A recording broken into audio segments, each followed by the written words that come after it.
Welcome back to the good and bads of Cosmic Fury. We're on episode 4. Let's just jump straight into it. Hi, I'm Camilla Luddington, and you're watching Airlim. One good point is the fact that we get a brand new intro. I absolutely like the fact that they have thought about this. There are 3 intros altogether. But this leads into a bad, which shows Ollie's brand new suit.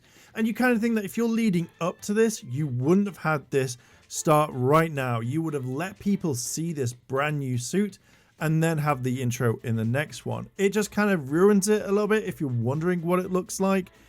Oh well, it is what it is. Now, another bad point to me is the fact that we see the monsters again being silly, and I can't stand that because I thought we'd moved past this to some degree, but it just feels like the monsters just want to dance. That's it. And to be fair, it's not really my sort of thing. So yeah, I didn't like it at all. I will give it a good point though, even though I said I didn't like the dancing. They're in sync. So there we go. That's the good point right there. Another good point is Ollie's sword. It looks fantastic.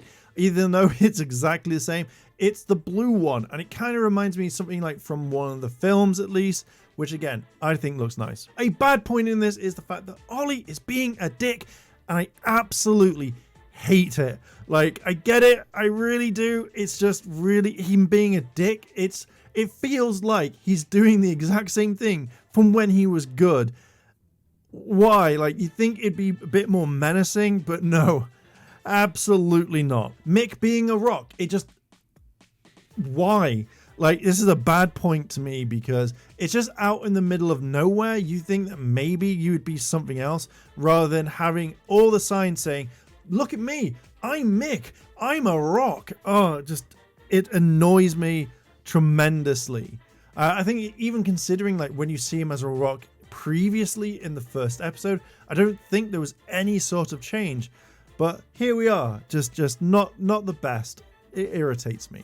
And with that, another bad point is the fact that Mick's hair is there. Like, for a shapeshifter, for someone who can turn into pretty much anything, what? You can't even like hide your hair completely? To me, I just couldn't get on board with it. And now, I will say this, for a good point, Mick does give good banter back, and that to me actually made me laugh and go, okay, I kind of like this. So you get a good point, Mick. But another bad point is the fact that Mick can't do a quick morph. He has to reach for his morpher, and you generally think that the Rangers can just quick morph at any point, regardless of having their morpher or anything like that with them. So why didn't Mick morph straight away? Irritating as fuck, let's say that. It's time for a good point, and we see the Rangers coming out of the portal, taking down the Squidrill really quickly, and Ollie getting annoyed that the shields weren't up. So you get a good point for that. And another good point is seeing Ollie's suit in the flesh, actually being in action rather than the intro.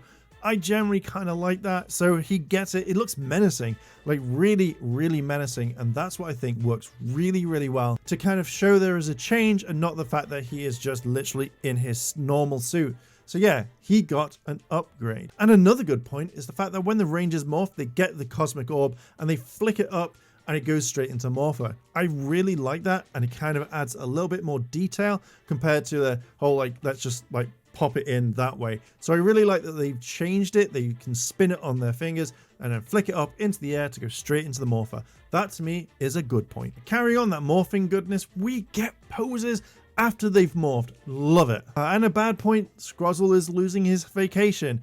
I didn't think this would happen, but I wonder where he was going. If you know where he was going, please let me know down below in the comments, or where do you think that he was going to go? We kind of need to know. Justice for Scrozzle. We're going to give a good point to the Rangers for fighting. Like, I really liked the choreographed fighting. I really loved everything going into there. The special effects, the lead up to the fight, it actually felt kind of refreshing in some sort of way and wasn't kind of what we've seen before. So for me, seeing this, I generally really liked it and was wholeheartedly really impressed with it. The fight choreography was perfect, and even sometimes there was a little bit of dancing, not too much, but that was because of the bad guys. But yeah, I generally like the fight scene, and I hope you guys loved it as well. But it kind of leads into a bad point, which is the monsters just constantly wanted to dance, and I didn't like it. Again, it feels very, very kind of like, why? Like, why keep up with it? Another bad point, and I hope I can get the monster's name right, but Adana is saying that she's teaching Ion to dance. I get it. I just really don't think it needs to be in there, considering you're fighting and it shouldn't just be about dancing, not unless you were really countering every single attack that the Rangers were doing, but it obviously didn't lead to that. And again, Waddle. This is another bad point. Waddle with the monster. I really didn't like the fact that he was just concentrating on dancing, that he just wanted to be part of Squillia's dance team.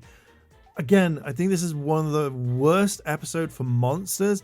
Why would you want to dance? Like, you know your mission. If you didn't want to fight the Rangers, stay on the ship. Stay with Squillia so she can do stuff. Again, Lord Zed could have got any other monster, but generally, this one really irritated me. It's a really big bad point. A good point is Ion using his blaster, and we see Adina kind of flipping around. Generally really like that. Thought it was really nice effect.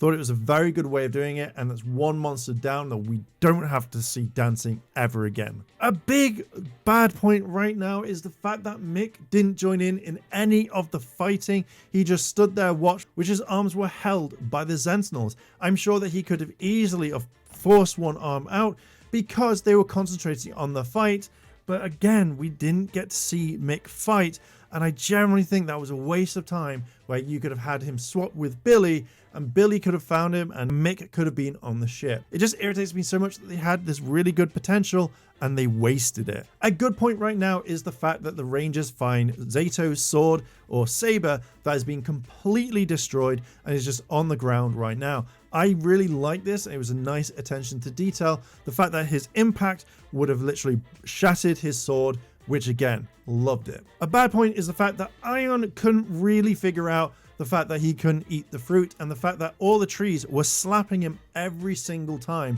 and he always looked surprised that this was happening.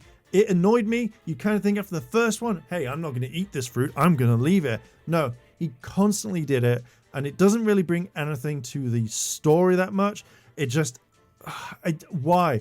I just didn't like it. You learn your lesson after the first one. I'm giving a good point to this because we have a Star Trek reference, a mind meld, and I never really hear that sort of stuff outside of the Star Trek universe. So adding this in was absolutely fine. I loved it, but you never hear it ever again. So good point to having a Star Trek reference in there. Like, top marks for that one. Carrying on the good points, I really like the fact that we saw Zato have a battle damaged helmet. Even though it was a couple of seconds, it worked really, really well, and I would have loved to have seen it a little bit longer because everybody loves battle damaged helmets. It works. It really looked cool, and we've not seen them for a very, very long time. So for this, you get a point. Now, this did kind of confuse me a little bit when watching it, and I don't know the reason why, but the planet holds onto the Rangers after they get attacked by Ollie, and you kind of think that maybe the planet can watch everything, so it would have sensed Ollie because you hear it in the thing saying, hey, you know, we're being followed, it senses it. So you kind of think that the forest would have watched what's happened and gone, that wasn't their fault, even though wrapping them in vines. And also, the planet would have read their mind when they did a mind meld. Why didn't the forest kind of go, okay, we're not going to keep you down? It just feels that additional plot kind of ruined it a little bit after the planet would have read their mind. So why would it do it? But oh well. But to me, that's a bad point. We get some foreshadowing of Zato coming up, and I really like this. I like the fact that the forest says, you know, enjoy the time that you've got left, knowing what's going on. And the audience is like, huh? What do you mean? Like, what's going to happen? We know what's going to happen to Zato now, but it's really nice foreshadowing. And if this was a weekly thing, I think it would make people go, oh, I want to know more now. A bad point is the fact that Mick just gets in the Zord, and after the big massive fight, he flies away to kind of go protect his own planet. I really, really thought this was really bad.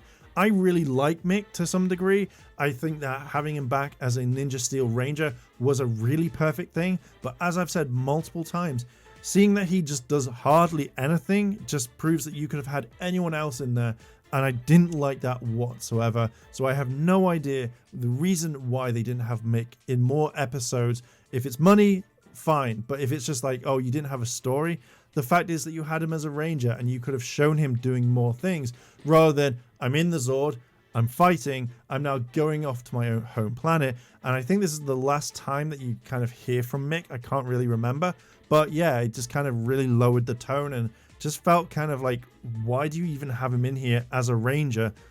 It doesn't make sense. You could argue the fact that you have to be a ranger while piloting the Zords, but we heard that you can actually control all the others, so it doesn't kind of make sense. You could just turn around and go, well, we're piloting the other Zord and using that as a control, or just get Billy to kind of teleport and go, hey guys, I'm here, sorry for the wait.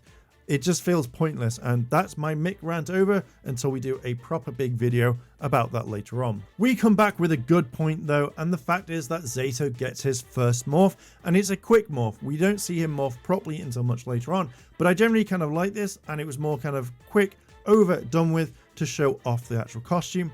Really liked it. But then it comes to the end of the episode, and we hear that Lord Zed doesn't really like the fact that his ice cubes are N's when they should be Z's. But Inkworth actually says if you turn them around, you'll notice that they're Z's.